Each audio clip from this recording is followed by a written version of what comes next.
5 o'clock, time for a very special sports report.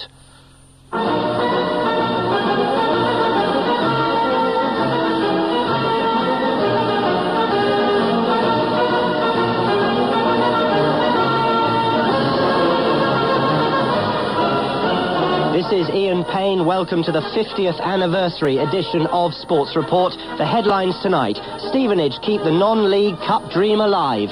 Swindon comes forward yet again. The ball pumped into the middle of the field, and the referee has blown the whistle. And Stevenage have beaten Swindon Town by 2-1. Emily were also dreaming. Corner to Emily. It's from the right this time. The captain, Ian Banks, to take it. Here he comes. Banks, right-footed in. And the header is in! The header's in from Paul David for Emily. The non-leaguers have equalised. And the villagers of Emily in that centenary stand are going absolutely wild.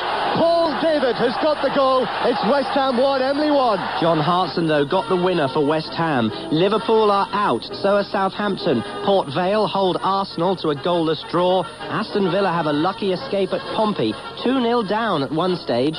Draper now on to Staunton. Portsmouth have to be careful with the challenges inside the area. Oh, McGufflin's given it away to Draper. It's very crowded, though. Can Taylor get his shot in? No, he can't. Can Portsmouth counter-attack?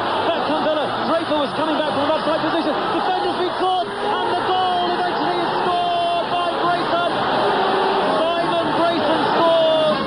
Watford draw 1-1 with Sheffield Wednesday. Leeds, Leicester and Blackburn all score 4 and go through. In rugby, Northampton beat Bedford in the Tetley's Bitter Cup. In cricket, England A comfortably beat Kenya by 148 runs in the opening one-day international in Nairobi. All the details coming up, as well as an appreciation of 50 years of Sports Report from Cliff Morgan. But first, as we've been saying for the past 26 years, the classified football results from James Alexander Gordon. The FA Challenge Cup, sponsored by Littlewoods, third round. Arsenal 0, Port Vale 0. Barnsley 1, Bolton Wanderers 0. Blackburn Rovers 4, Wigan Athletic 2. Bournemouth against Huddersfield Town, away win. Bristol Rovers 1, Ipswich Town 1. Cardiff City 1, Oldham Athletic 0. Charlton Athletic 4, Nottingham Forest 1. Cheltenham Town against Reading, goalless draw. Crewe Alexandra 1, Birmingham City 2. Crystal Palace 2, Scunthorpe United 0. Darlington against Wolverhampton Wanderers, away win. Derby County 2, Southampton 0. Grimsby Town 3, Norwich City 0. Hereford United against Tranmere Rovers, away win. Leeds United 4, Oxford United 0. Leicester City 4, Northampton Town 0. Liverpool 1, Coventry City 3. Manchester City 2, Bradford City 0. Peterborough United against Walsall, home win. Portsmouth 2, Aston Villa 2. Preston North End 1, Stockport County 2. Queen's Park Rangers 2, Middlesbrough 2.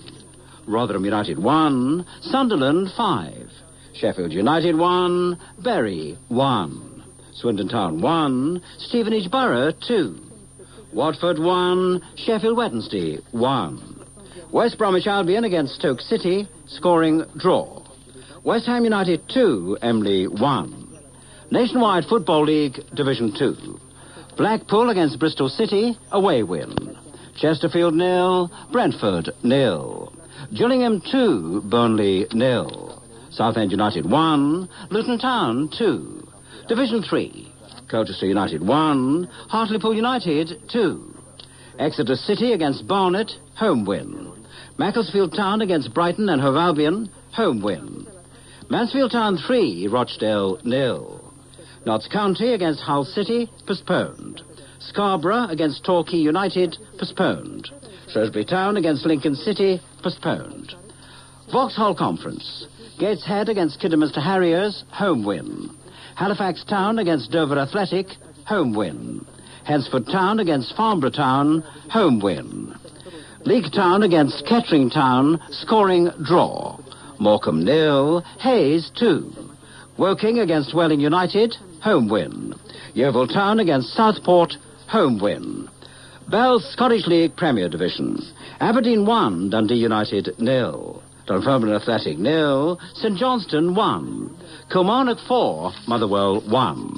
First Division, Airdrieonians against Partick Thistle, scoring draw. Dundee 1, Wraith Rovers 1. Hamilton Academical against Ayr United, goalless draw. St Mirren against Greenock Morton, home win. Stirling Albion 0, Falkirk 6. Tennant's Scottish Cup, second round. Annan Athletic 3, Vale of Leven 1. Arbroath against Queen of the South, postponed. Clydebank against Montrose, postponed. East Stirlingshire against Edinburgh City, postponed. Forfar Athletic 1, Albion Rovers 2. Inverness Caledonian Thistle 2, Queen's Park 0. Livingston against Berwick Rangers, postponed. Lossiemouth 0, Dumbarton 1. Peterhead 0, Alloa 2. Ross County 3, Brecon City 1. Stenhouse Muir against Devon Vale, postponed. Stranraer against Fraserburgh, postponed. And now on to the pool's news. Of 49 matches, 24 were home wins, 13 were away wins, 12 were draws, of which 9 were scoring draws. And the dividend forecast, very good. A list of the scoring draws worth 3 points. Numbers 5, 20, 22, 24, 26, 27, 38, 39 and 46. And the goalless draws worth 2 points, numbers 1, 8 and 40. Tomorrow's FA Cup fourth round draw will have a non-league side in it, 4 o'clock, 5 live. It's Stevenage Borough. They went to Swindon of the First Division and they won 2-1. It was watched by Tony Adamson. 2 years ago, Stevenage were denied a place in the Football League because their ground was not up to standard. Well, the quality of their football today, the depth of their courage and fighting spirit were not in question this afternoon. They saw Mark Walters give Swindon an early lead with a 30-yard strike on 5 minutes. But then they took the initiative themselves, relinquishing it only when Swindon went 2-1 down and were desperate for an equaliser. Stevenage simply ran the Swindon defence ragged on a gale and rain-swept afternoon. The margin could have been wider. But Fraser Digby was at his best in the Swindon goal, and a number of glaring misses also added to it. Dean Wordsworth was the guilty party on at least 2 occasions. But they got their victory thanks to a 24th minute equaliser by Jason Solomon. And then the winner, a second-half strike after 22 minutes by their new striker signed from Peterborough, Giuliano Grzelli. His arrogant flick simply summed up the team's overall performance, which added to Swindon's current problems. Manager Steve McMahon's programme notes said that this was a good time for Stevenage to play Swindon, and how right he was. And how about Emley of the Unibond League? Well, they almost did it. They lost 2-1 at West Ham. John Murray. The biggest day in Emley's 94-year history, and they'll be talking about it in the village on the hilltop for another 94. The whole village, population 1,800, must have been here. They came in fancy dress, firemen's helmets, and brought banners, flags, and even an inflatable version of the giant TV mast that towers over Emley. When Frank Lampard fired the Premiership side ahead in only the 4th minute, though, we thought the non-leaguers would be buried, but not a bit of it. West Ham couldn't hit the target, so the Unibond League club showed them how to do it. 9 minutes into the second half, Ian Banks' corner, and Paul David with the header right under the noses of the Emley folk, who danced and danced in delight. West Ham switched to a 3-man forward line, but Emley hung on and on until John Hartson appeared 2 yards out to head the winner with 10 minutes to go. His 18th of the season, finally killing the dream. But Emley substitute Mark Wilson wore a T-shirt which read, "Bayek, who are Emley?" Well, now we know. Liverpool won't be winning the FA Cup in 1998. They were beaten 3-1 at Anfield by Coventry. Peter Drury. Well, how thirstily we sip from the cup of chaos here, of random gales, chattering teeth, clattering tackles, all of it flavoured by the indescribably rich essence of the day, the white-knuckled knowledge that winner took all. The absence of genuine minnows notwithstanding, this was archetypal. Liverpool lithe and luxuriant going forward, but fraught and frequently caught at the back, jittery James jangling the nerves of those in front of him. Huckabee's hair-raising pace terrified them, Dublin's doughty demeanour never let them rest, even after Jamie Redknapp's free kick gave them an early lead. Thereafter, bayed on by a vast following, Coventry pressed on to surely their greatest cup victory since 1987 and all that. Huckabee threw through to equalise right on half-time, and rebounds from his shots allowed Dublin and Telford to win it, and suddenly a horizontal Houchin Kilcline with the cup, Sillett bouncing up and down, became meaningful memories again. Arsenal have got to go to Vale Park now. Ron Jones. A marvellously brave effort by Port Vale, who have a great tradition as cup fighters, of course. They had to withstand some tremendous Arsenal pressure over the last 20 minutes and can thank goalkeeper Paul Musselwhite for a series of magnificent saves, but they deserved their replay and Arsenal will have a real battle on their hands at Vale Park. Early on, Arsenal threatened to take complete control and they forced a series of corners and bowled from one of them headed narrowly wide. Gradually, though, as Arsenal became more and more disjointed, Port Vale worked themselves into the game with some neat interpassing in midfield, and Talbot was unlucky to see a shot deflected narrowly over the bar. Then Naylor was only just offside as he turned in Ainsworth cross. Arsenal, still lacking in ideas, largely dominated the second half, and Bergkamp could so easily have had 2 or 3 as he saw a couple of efforts brilliantly saved by Musselwhite. Then, when he did beat the keeper, his shot rolled agonisingly wide. In the end, though, Port Vale deserved their replay. 0-0 at Highbury, and also a draw at Fratton Park between a Premiership side and a First Division side. Portsmouth 2, Villa 2. Mike Ingham. And on the day we've been rolling back the years, Portsmouth gave their fans a glimpse of what used to be as well, brushing aside their plight in the week-in and week-out game and responding to the one-off challenge of glory. Thanks to a touch of the amber nectar as well. 2 strikes by Craig Foster, who has to be Australian with a name like that and is, were deflected past his international teammate Mark Bosnich, and with 6 minutes left in the first half, Portsmouth stupendously led 2-0. If another Australian, Aloisi, had hit the net and not the bar in the second half, it would have been waltzing the Tilda time at Fratton Park. But credit Villa, after a stirring comeback.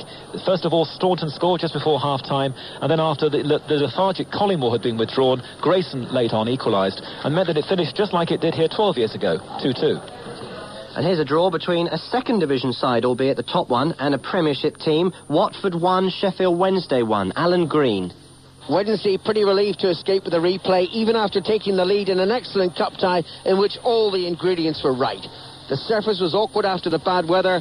Wednesday always a little vulnerable despite the revival under a new manager. Watford dangerous, as any side would be with a centre promotion in the nostrils.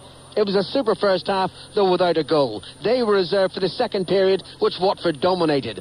Mind you, Wednesday carried a lot of threat in the counter-attack, and they scored first when a splendid cross by Carboni was headed in by Alexanderson after 63 minutes. Literally seconds after the restart, Watford equalised. Kennedy, who in the last year has been called into the Northern Ireland squad, has scored 10 goals this season from a wing-back position. This, his 11th, was a peach. Beautifully struck, went like a screaming rocket into the corner, hence the replay. Let's go back to Fratton Park. Portsmouth 2, Aston Villa 2. Craig Foster scored both goals for Portsmouth. He joins us. What a day, Craig. Yeah, it was a wonderful day for us. Unfortunately, at the end, they scored just a couple of minutes from the end of the game. It would have been a memorable result for us, no question about it. And an Aussie scoring against an Aussie goalkeeper. Did that feel nice?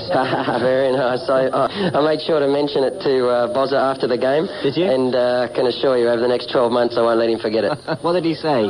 He said, "You're not going to claim that, are you?" Because one of them took a little bit of a deflection. But, I let him know that they still both went in the net. That's what counts. What was the conditions like? It was raining for a lot of the game. The ground here at Fratton Park has held up very well under all the rain, actually. Obviously, it's soft underfoot, but it was very nice. It was a good passing surface. I think it was fair for both teams. If Aston Villa come here to play, they had every opportunity to do so. But we took the game to them, and I think for most of the game, it's fair to say we dominated them. Did you feel in the second half perhaps you were hanging back too far or not? Well, I guess at some stage in the game you've got to say that a Premiership side is going to sort their problems out and come at you for at least 15 or 20 minutes, aren't they? I mean, really, you wouldn't expect to take 90 minutes and just dominate the game for the whole lot of it.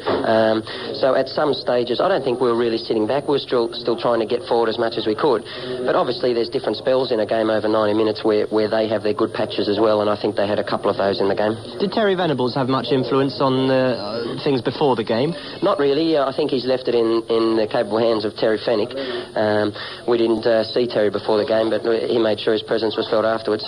Yeah, what did he say to you afterwards? Have you spoken to him? Yeah, he was in the dressing room. He was, he was very happy, obviously, at the result, but we all felt that we'd thrown the game away at the end. It was a scrappy goal that Villa scored for the second, we should have just cleared it out. And even their first goal was a bit questionable, whether it was questionable offside or our defending or what. I think there was a hint of both. So at the end of the day, we're pretty displeased that we've thrown the game away. But of course, a point's still a good result. He's still in there. And what about Collymore? Did he impress you or not? Well, that's not really fair to say, I don't think. But he wasn't on the pitch for that long. Look, it's not for me to say. Stan Collingwood's, he's a big name footballer. I wouldn't like to say that. Sure, OK. And one just final question before you go. I know that a few weeks ago we were hearing that the players at Portsmouth weren't even getting paid. What's the situation now? No, everything's been cleared up. There's no problem there. I think it was more due to the sort of wrangle over the chairmanship between Gregory and Venables. I think that's what resulted in, something with the bank or whatever. But there was never really any great problem. That was sorted out fairly quickly over, 10 days or 2 weeks. And this month's been no problem. So happy to say that the wages have gone in. On to Villa Park. Yeah, fantastic. Never been there. It's a wonderful thing for an Aussie boy to come over here and be able to play these teams. It's really enjoying it. Can't wait to get up there. Yeah, you're all doing well here. Sorry about the World Cup. It's Wednesday, January the 14th. So it's Wednesday week. See you there. Will do. Craig Foster, he scored 2 goals for Portsmouth this afternoon. Portsmouth 2, Aston Villa 2. It finished at Fratton Park. And at Ewood Park, well, no romance for Wigan, I'm afraid. Blackburn 4, Wigan 2. Simon Brotherton. Not really a match for FA Cup romantics to savour. Second Division Wigan only came to life in the final half an hour, but they were already 4-0 down by that point. Blackburn, under the studious guidance of Roy Hodgson, were thoroughly professional in amassing their comfy 4-goal cushion. Pat McGibbon put through his own net after 20 minutes under pressure from Chris Sutton, while Kevin Gallagher's 12th goal of the season made it 2 by half-time. Tim Sherwood added a delightfully measured third, and Gallagher added his second to make it 4. Wigan appeared to be heading for a frightful hammering. But David Lee broke away and scored a consolation goal into the bottom corner. Then substitute David Lowe secured a second, and for a few minutes it was game on. Blackburn survived a couple of rocky moments before reasserting their authority. Wigan deserve credit for fighting hard, but they'll be disappointed to have conceded so much ground in the first hour of the tie. Well, hail the chief. County Ground, Swindon's where we're going now. Paul Fairclough, manager of Stevenage, you're in the 4th round. Congratulations. Thanks very much. When I saw you on Thursday, you'd just beaten Rushden and Diamonds. You were quite happy to do that, but I got the feeling you were a little bit worried about this cup tie, were you, or were you just being cool? No, just really, I hadn't had any time to focus on it. I've been down to see them a few times, but we've been so involved. Don't forget, this was our 4th game in 8 days, so I haven't had very much time to think about it. What was the game like to watch? Well, we went behind very early on and, conceded after 5 minutes. But really, people were saying about the conditions down here, but you could play another game on this pitch without any problems, and we just passed the ball better than Swindon today. Was that the best that your team has played all season? It must have been. No, it's not. We've played well this season and not got results, but obviously there was an extra bite in the game today. Players, performed. The adrenaline was going. We said that, if Swindon would play 10% below their form and we play 10% above ours, we might get a game on our hands, and then if they were to play any worse than that and we would play any better, we'd have a result on our hands, and that's what exactly happened today. Yeah, so you played better than normal and they perhaps didn't play as well as they should. Well, we didn't allow them to play. You stopped them? Yeah, we always work on trying to stop the opposition, but the feature of the game today really was the number of chances we created in the first half against a really strong wind. We made chance after chance. 2-1 the scoreline flat to Swindon today. What's the next match for you? Presumably it's back to the GM Vauxhall Conference and 3 games in a week or whatever it is you play. No, we're involved in the FA Trophy next week. We're on the Wembley Trail again next week. Oh my goodness, so who are you playing there? Chesham United. Oh, well, good luck for that. Thank you. Well, it's been a terrific day. Well done. Thanks very much. Who do you want in the 4th round?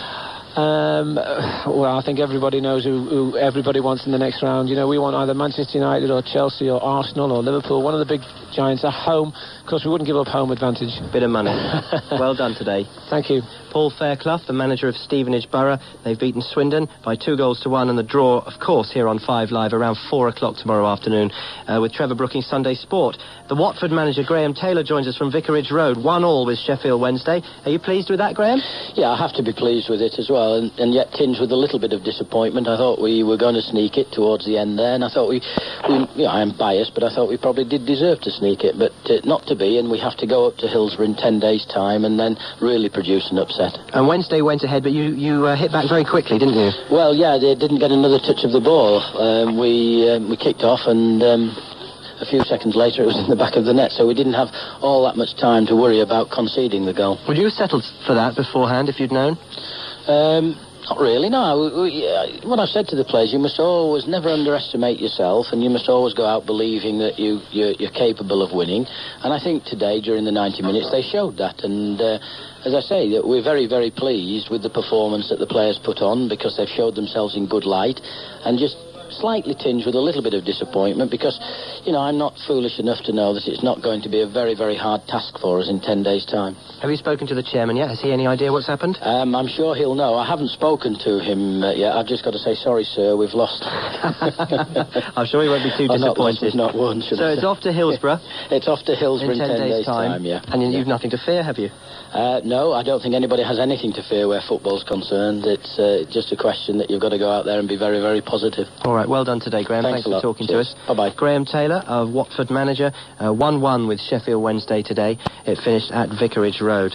Right, let's go to Filbert Street, where Leicester beat Northampton. Well, they thrashed them, really, 4-0. Pat Murphy. Goliath's demolition job on David was impressive, stopping just short of kicking sand in the underdogs' faces. Apart from the opening quarter of an hour, Leicester weren't troubled on the pitch that played remarkably well considering the recent downpours. Their powerful playing style overwhelmed Northampton's willing artisans, while the adhesive control and dangerous crosses of Leicester's Steve Guppy led to numerous mayday calls around Andy Woodman's goal. By 25 minutes, Leicester were 2 up. Ian Marshall profiting from defensive hesitancy, then Gary Parker scoring from an undisputed penalty. Before the hour, it was 4-0. Robbie Savage springing the offside trap, Tony Cottage snaffling one at the far post. When Ian Clarkson was sent off for stamping, it was damage limitation time for Northampton, while Leicester puffed away at their metaphorical cigars, spurning a host of chances. Elsewhere, the gulf between the divisions may have appeared narrow on this day, but not here. The Cobblers play like their nickname.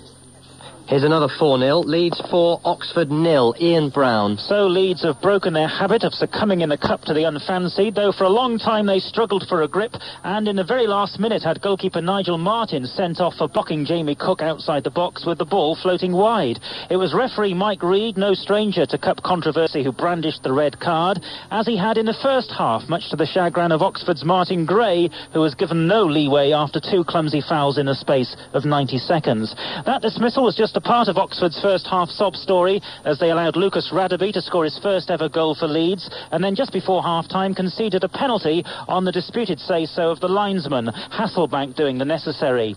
2 chances, 2 goals then for Leeds in the first half. They were better later, with the Australian Harry Kewell flourishing. First his cross was deflected in by defender Pearce, and then Kewell's rasping shot flew into the bottom corner to flatter George Graham's team. Michael Thompson joins us now. Who's Michael Thompson? He's a central defender in the Unibond League for Emley, and if you haven't heard, they were just beaten 2-1 by West Ham, and it was 1-1 for so long. And Michael, you must be heartbroken, or are you? Yeah, I'm gutted, to be honest. 1-0 down, looking like, that all the players were going to get battered. Second half, we'd got a bit of pressure, got a goal back, and to be fair, they were panicking. But then they got back into the game, and, well, to be fair, they deserved it in the end. Did they? Yeah. From reports, it sounded like when you were 1-1, you were actually on top. You looked like you could snatch it. Yeah, start of the second half, we had about 10-15 minutes where, like I say, they were panicking. We got a goal back, and you could see them, they'd gone. But they weathered the storm, and then they got back in the game, and like I say, in the end they deserved it, but the lads are gutted. When you went into this match, did you honestly think you could get a draw or maybe even win it, or not really? Well, realistically, you look at positions in the league. Well, we're not even in the league. And we go in here and we're just trying to keep the score down, realistically. And then if they get complacent, we perform like we know we can, we've got a chance. Which what happened, really. And you certainly didn't let them get away with anything. By all accounts, again, it was a fairly battling performance, wasn't it? Yeah, well, the lads at Emley, they get stuck in. The league we're playing, it's a tough league. We're not going to give up on anything. Just because they're in the Premiership, we're still going to get stuck in and show what we're about. And what happens tonight, Michael? Do you stay in London? Yeah, we've got the hotel again tonight. There's a reception and disco for us tonight at the hotel. And I think the few lads will be rather worse away in the morning. How long's the disco open till? I couldn't tell you. I think they'll be drinking till early hours of the morning. They'll remember this day, and you'll remember this day for the rest of your life, won't you? Definitely. It's the biggest game of my career. So far, and I can't see me playing in front of this again. If there was one thing you had to pick out over, maybe it'll happen tonight, but if there was one thing you had to pick out over the last 2 days, what would it be? Is there one memory? I think in the final whistle, the reception we got from our own supporters and the West Ham fans, it was marvellous. The West Ham fans stayed behind, they applauded us off the pitch.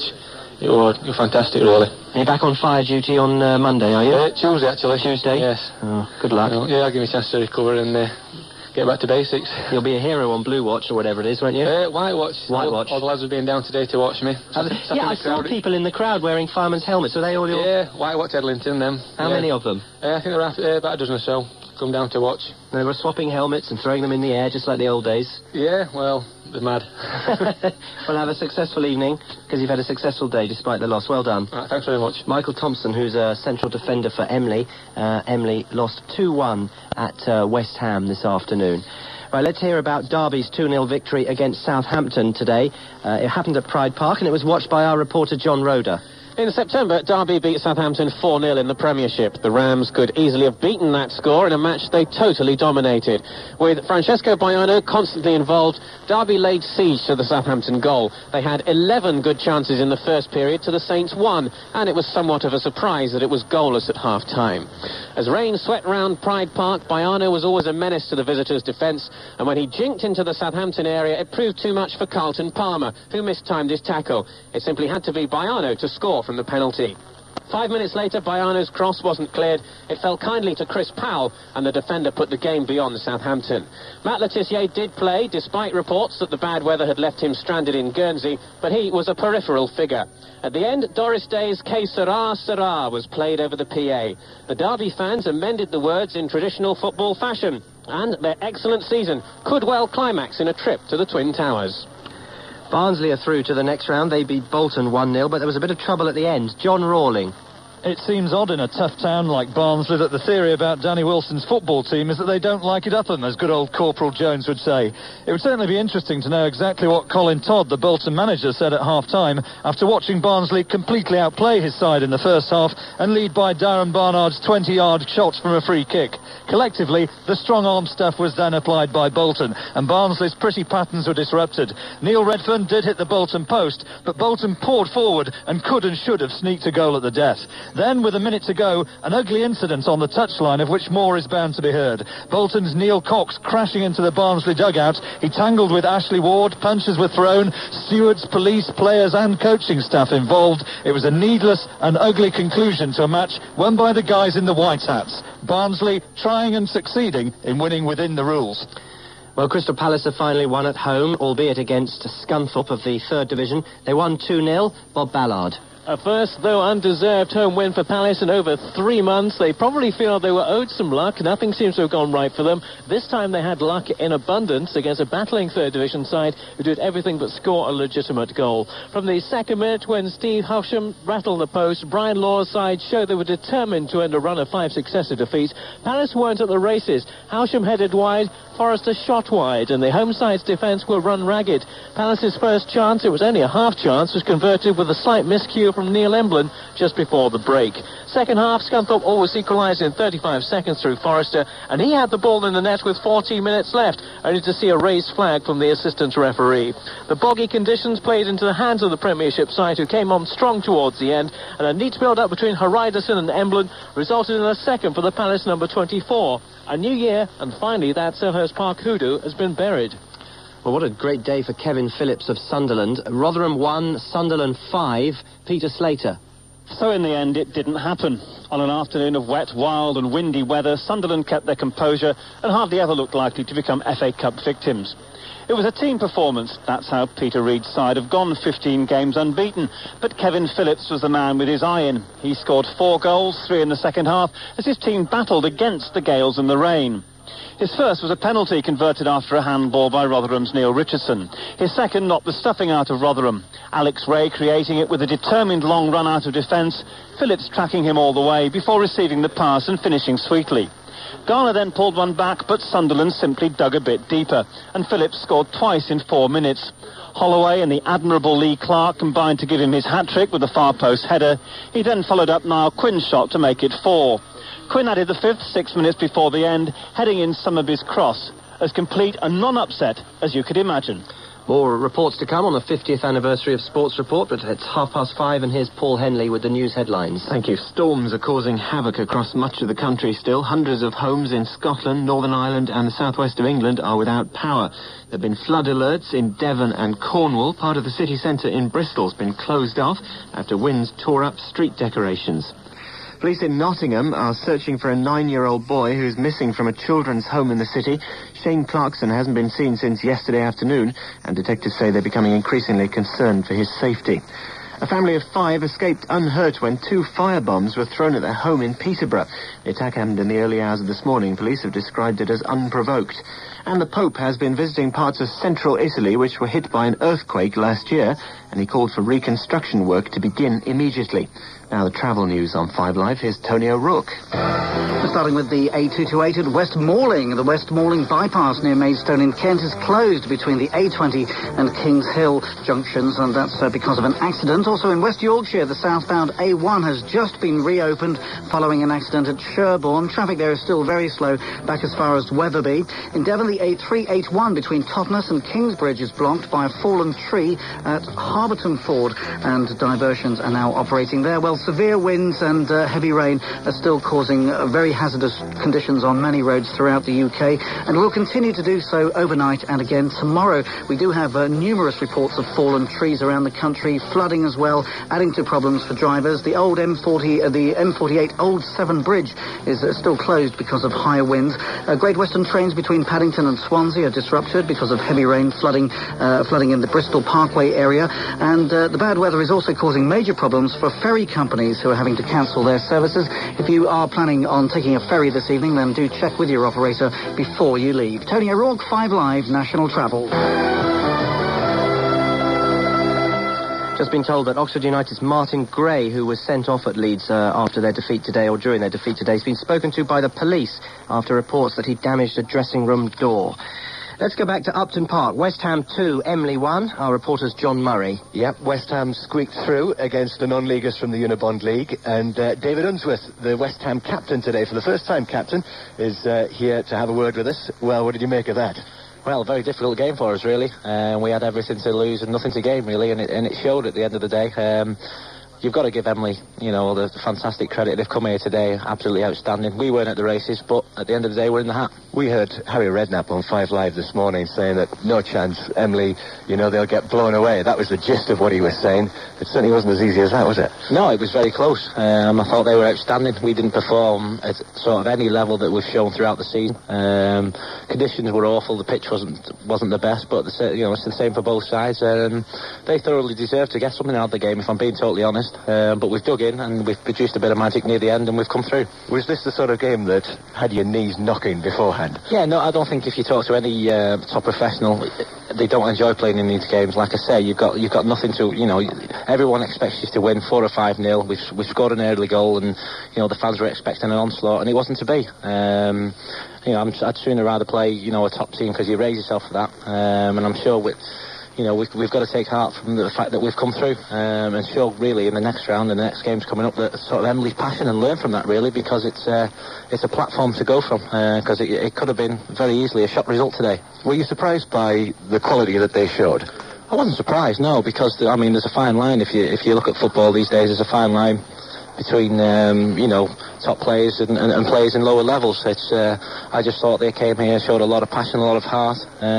We've dug in, we've kept the game alive, and Stan Lazaridis has produced a magnificent cross near the end, and Johnny Alson's finished it. I mean, we kept going. We didn't play anywhere near the level we can play, but at the end of the day, like I keep saying to everyone who's just spoken to me, we're in the hat, so that's all you can ask for. Yeah, you're in the 4th round, and I'm sure you've heard a lot of people are tipping West Ham to win the Cup this season for some reason. Do you have that feeling?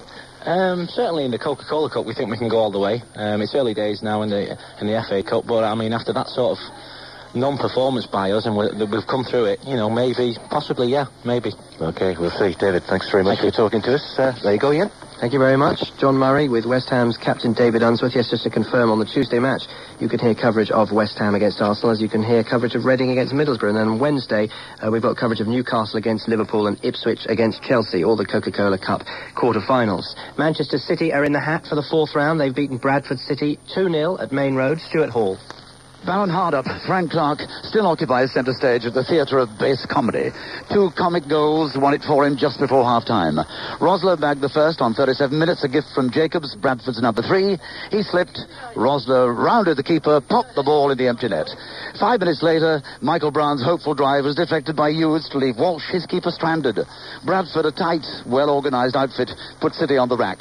B. Greer, City old boy, tantalised with ball skills. Second half, a different story. The sky was black. The gale blew fierce and chill. Corner flags bent double.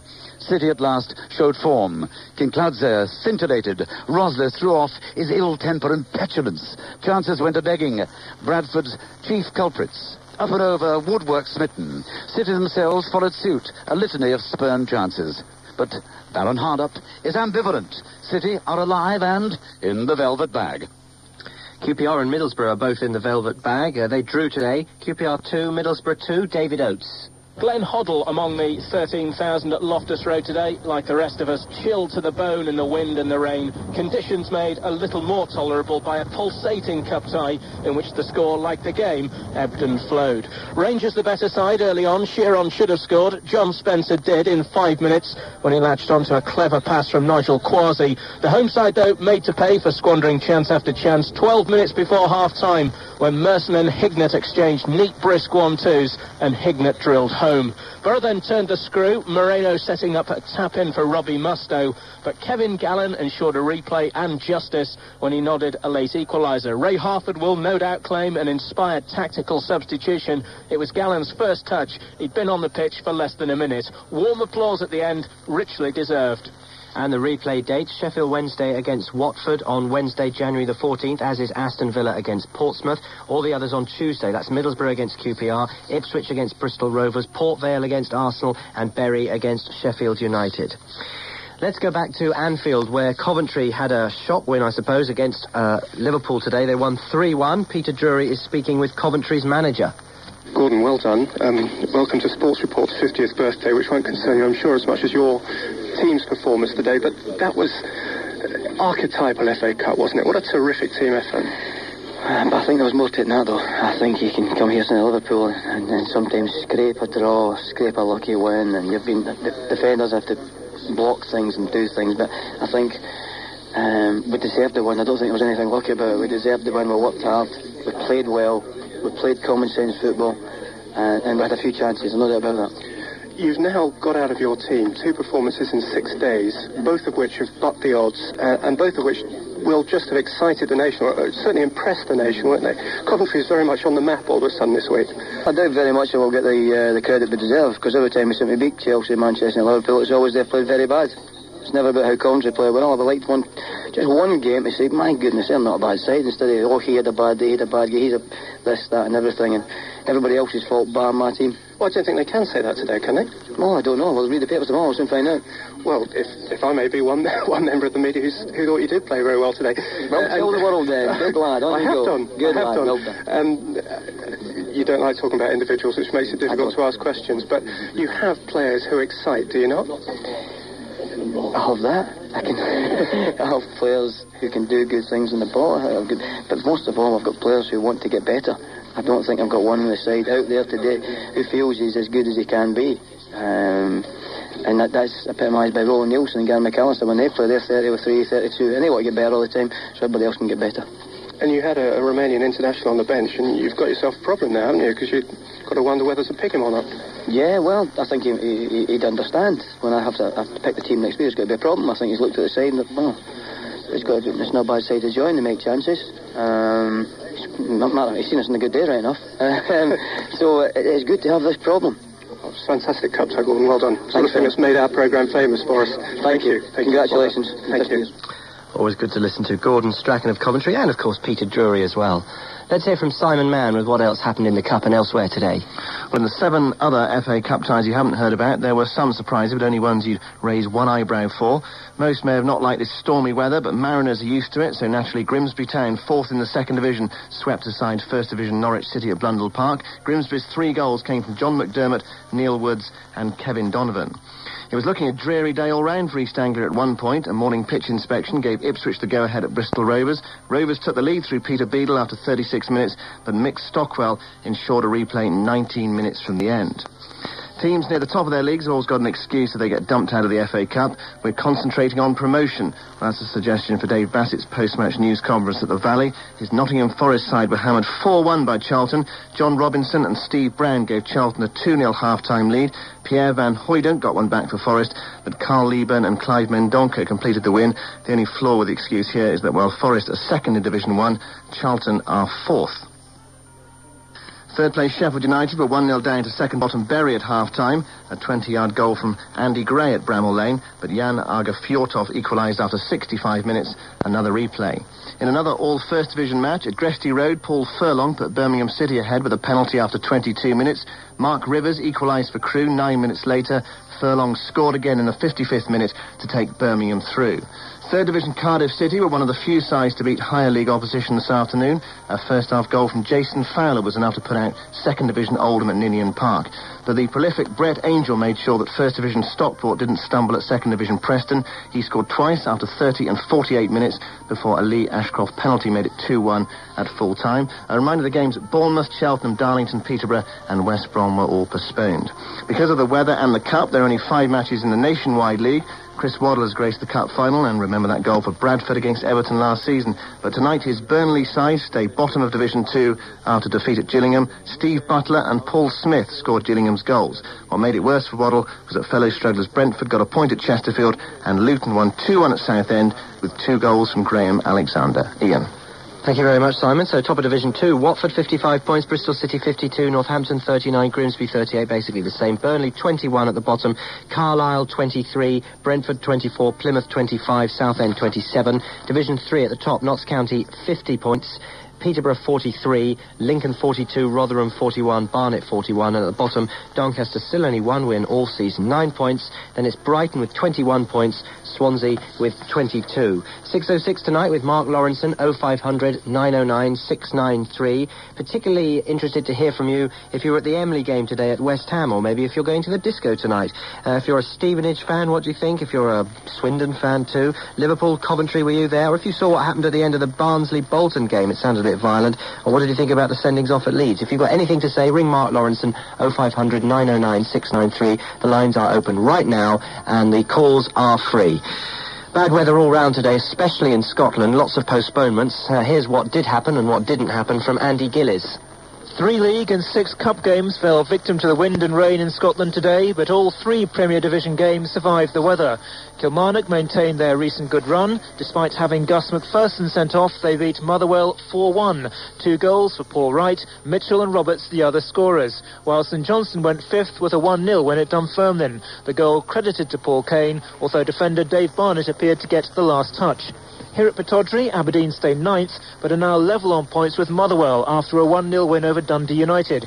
Dean Windass scored the goal in the 26th minute.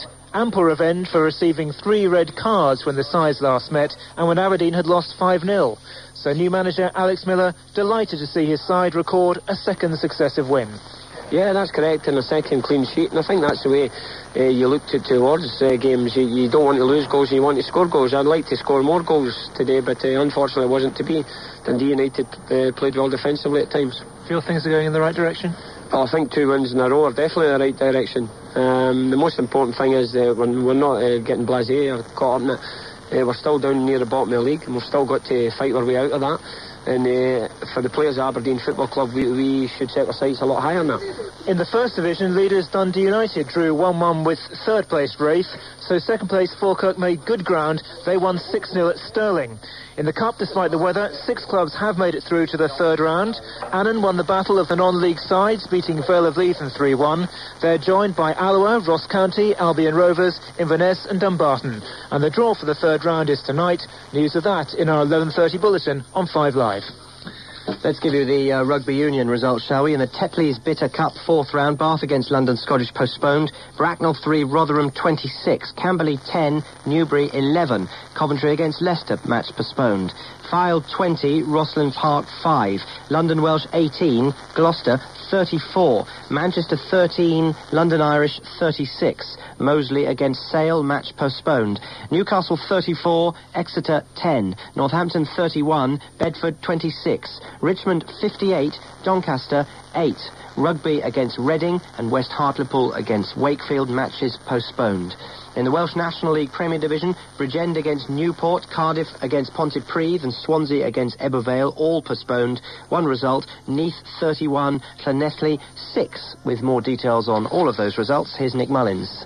A bit like the FA Cup. Rugby's big cup day's been diluted by the decision to spread games over the whole weekend and the fury of the weather in recent days. 5 games rained off, including those involving holders Leicester, Bath and Sale, and 3 games are scheduled for tomorrow. So attention firmly focusing on events at Franklin's Gardens. Ground staff pumped 160,000 gallons of water off the pitch beforehand to make sure the game could go ahead. First Division Northampton beat Second Division leaders Bedford 31 points to 26, and our correspondent Ian Robertson was there. Northampton won a little more easily than the final score might suggest, because Bedford were flattered by 2 converted tries well into injury time at the end of the match. Bedford played well for the first 20 minutes and led through a try by Winters, but in the last 10 minutes of the first half, Northampton hit back with 2 converted tries by Pagel and Townsend. Junior Paramore scored a try for Bedford early in the second half, but Matt Allen, Grayson and Slightholm scored 3 more tries for Northampton to give them a lead of 31-12 with 20 minutes left.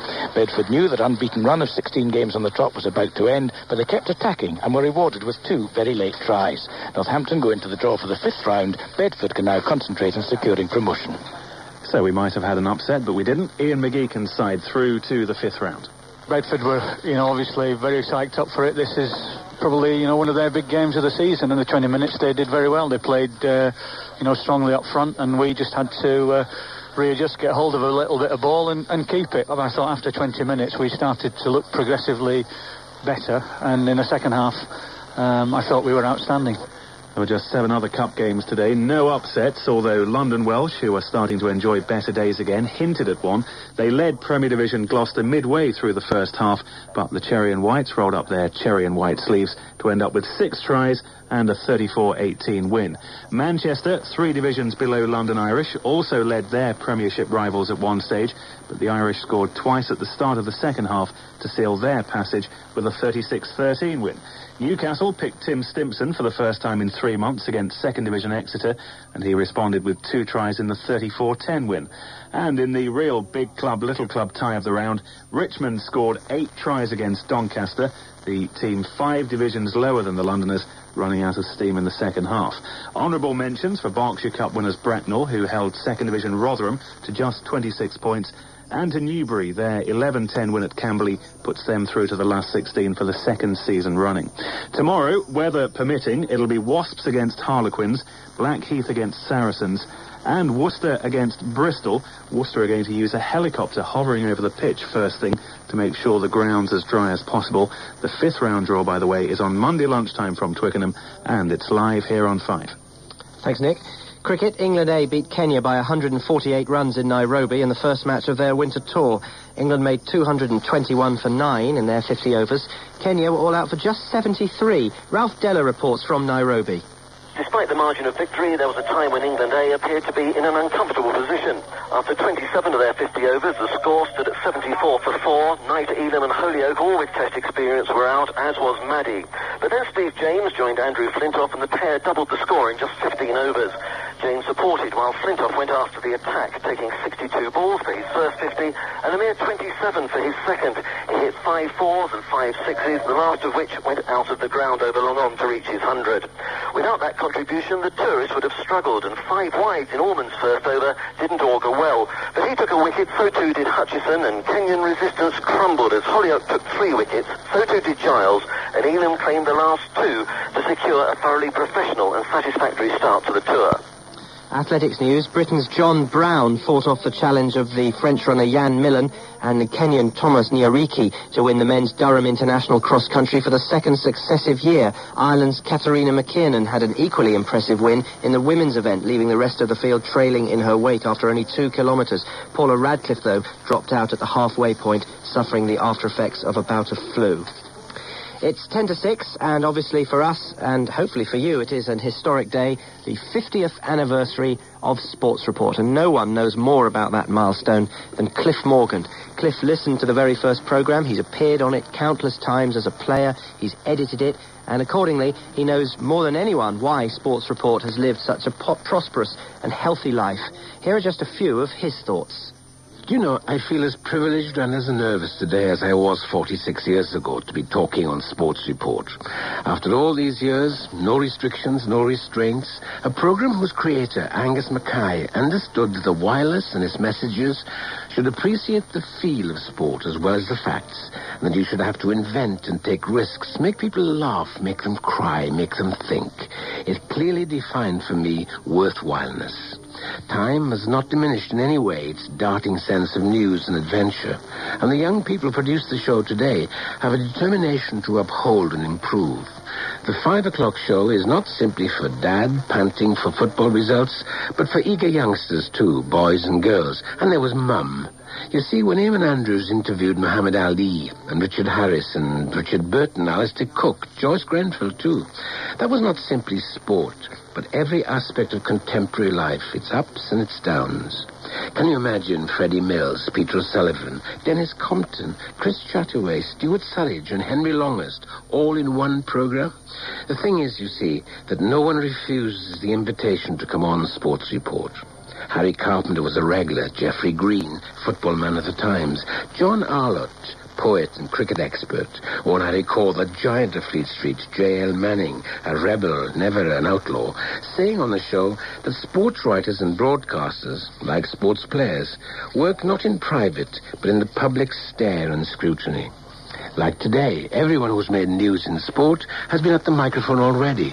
As I was in 1952 when Wales won the Triple Crown in Dublin. I didn't know at the time, but I'd broken a leg. The producer was told that I couldn't walk. Well, get him carried to the commentary box, they were told. They did, and I was. And when Eamon asked me for memories of the game, I said, my father losing his teeth, and he wasn't even playing. That was my dad shouting when we scored the winning try. He spat his teeth some 10 rows in front. He never got them back. Someone in Cork is still wearing them, said Tony O'Reilly. I recall to doing a review of the week's newspapers, and I was highlighting Michael Parkinson's article in the Sunday Times about his difficulty in comprehending the new laws on foot positions in the batting crease. Anyone who understands, he wrote, should be given a photograph of Bridget Bardot, clad only in batting gloves. And all I could think of saying was, I wonder what's wrong with her hands. 50 years ago, Angus Mackay wanted to produce a Sunday newspaper back page on Saturday evenings. He did. You should always say to yourself, he said, Sports Report has done well by me. Have I wonder, done well by it? Cliff Morgan, who knows perhaps as much as anyone today all about Sports Report. It's 7 minutes to 6. Here's the classified racing results. Just 2 meetings surviving the weather. At Musselburgh, the 12.25. First number 9, Trooper, 10-1. 10, Bolero, 4-1. 6, Reeds, 4-1. 12.55, number 14, Krellingen, 33-1. 8, Dentikilata, 9-1. 9, Shelton Abbey, 14-1, non-runner number 4. 125, number 2, Adamatic, 7-2, joint favourite. 7, Supreme Soviet, 6-1. 8, Falcon's Flame, 50-1. 155, number 6, Political Tower, 7-2. 2, Quango, 3-1, 5 round, non-runner number 4. 225, number 3, My Shenandoah, 5-2 favourite. 1, Forzaire, 7-2. 4, Boys on Tour, 6-1. 255, first number 1, Linden's Lotto, evens favourite. 3, Cats Run, 4-1, 4 round, non-runner number 4.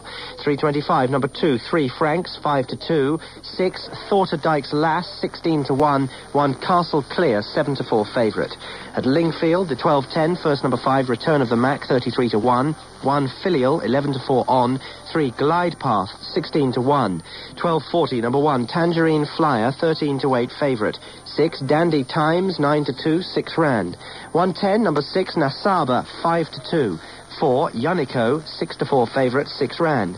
140, number 4, Durable George, 9-1. 2, Songsheet, 11-4. 1, Friendly Brave, 5-4 favourite. 210, number 1, Mutasawa, something like that, 100-30. 6, Wild Nettle, 6-1. 5, All Stars Dancer, 7-1. 240, number 3, Toujours Riviera, 7-1. 8, Quiet Arch, 5-1. 2, Night City, 4-1 favourite. 310, number 1, Speedy Classic, 7-2. 7, Barbasson, 4-1. 2, Palisgate Touch, 3-1 favourite, non-runner number 5. And the 340, first number 7, Redoubtable, 7-2. 1, Banzarf, 5-2 favourite. 6, Scissor Ridge, 8-1. Here's James Alexander Gordon once again with the second reading of the classified football results.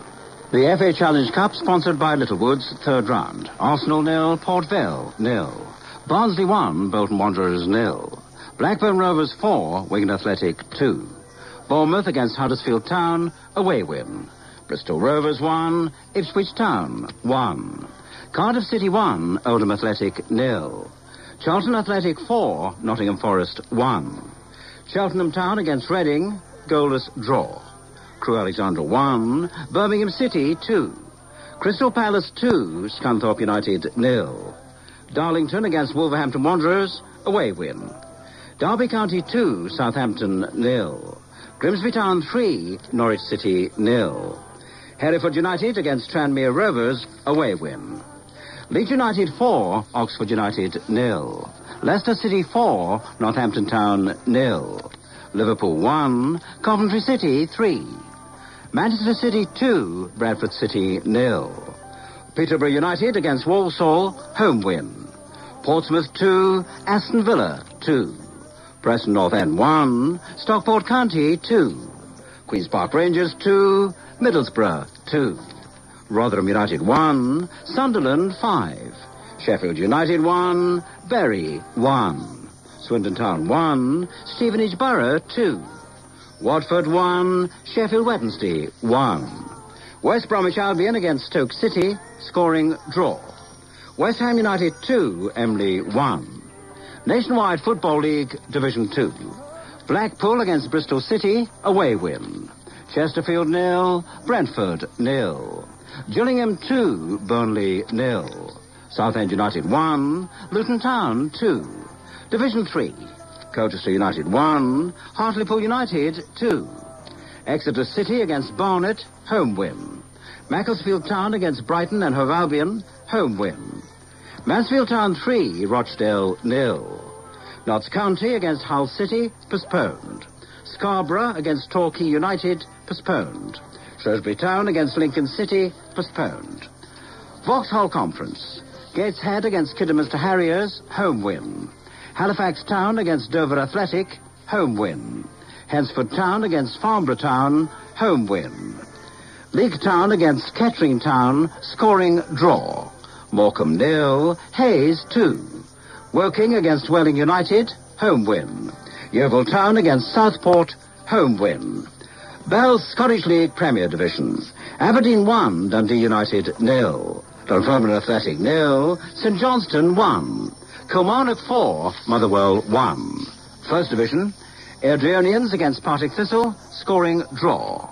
Dundee 1, Wraith Rovers 1. Hamilton Academical against Ayr United, goalless draw. St Mirren against Greenock Morton, home win. Stirling Albion 0, Falkirk 6. Tennant's Scottish Cup, second round. Annan Athletic 3, Vale of Leiden 1.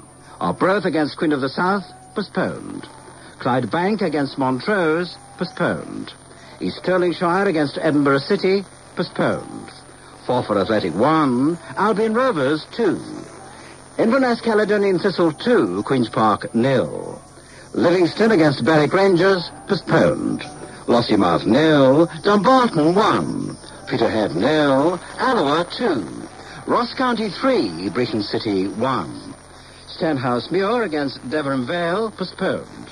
Stranraer against Fraserburgh, postponed. And now on to the pool's news. Of 49 matches, 24 were home wins, 13 were away wins, 12 were draws, of which 9 were scoring draws. And the dividend forecast, very good. A list of the scoring draws worth 3 points. Numbers 5, 20, 22, 24, 26, 27, 38, 39, and 46. And the goalless draws worth 2 points. Numbers 1, 8, and 40. James Alexander Gordon, 26 not out. Sports Report, 50 not out. And this is Ian Payne, 3 not out, saying thanks for listening. We'll try and keep up the fine traditions for you. We'll see you next week. Good night.